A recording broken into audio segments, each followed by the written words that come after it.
మీరు చదివి ఉన్నారు. యెహోవాయే దేవుడని ఎలా తెలుసుకోవాలి? ఏంటి అంశం? యెహోవాయే దేవుడని ఎలా తెలుసుకోవాలి?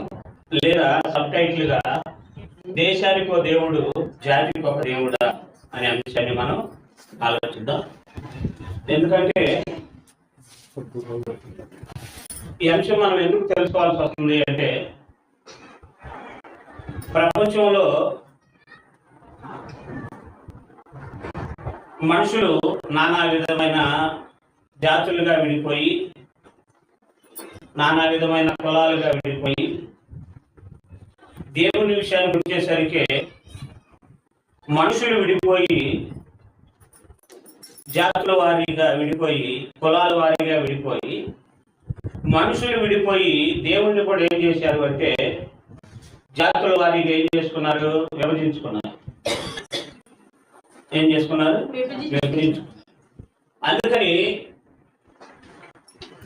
ముస్లింస్కి ఒక దేవుడు, క్రైస్తవులకు ఒక దేవుడు, హైందవులకు ఒక దేవుడు, ఇలా రకరకాలుగా దేవుడి విషయంలో మా దేవుడు గొప్ప అంటే మా దేవుడు గొప్ప అని మనుషులు ఏం చేస్తున్నారంటే మతం పేరుతో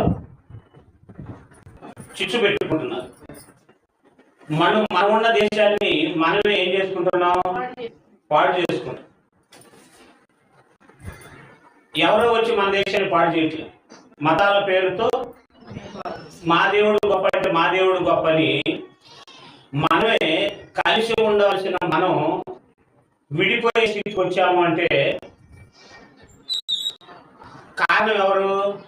మనుషులమైన మనమే. మనం విడిపోయి దేవుడిని కూడా ఏం చేశావు? విడగొట్టావు. ప్రపంచంలో ఏ గ్రంథం అయినా సరే దేవుడు ఎవరు, ఎంతమంది అంటే ఖురాను దేవుడు ఒకడే చెప్తుంది, భగవద్గీత ఒకడే దేవుడు అని చెప్తుంది, బైబిల్ ఒకడే దేవుడు అని చెప్తుంది. ఏ గ్రంథం కూడా అనేక మంది దేవుళ్ళు ఉన్నారు అని చెప్పట్లేదు. అది చెప్పనప్పుడు మరి ఏ దేవుడు, ఆ ఒక్క దేవుడు ఎవరు అని ఎందుకు ఆలోచించలేకపోతున్నారు? ఎందుకు పరిశీలించలేకపోతున్నారు? మా దేవుడు గొప్ప అంటే మనం గొప్ప అనుకుంటే గొప్ప పోతాడా? అందుకని మా దేవుడు గొప్ప అంటే గొప్ప అయిపోడు. మన దేవుడు ఎవరి దేవుడైనా సరే ఆ గొప్పతనం ఆయన ఒక ఉనికిలో తెలియజేసుకుంటాడు దేవుడు. అర్థమైనా? ఆయన గొప్పతనం ఆయన ప్రవర్తననే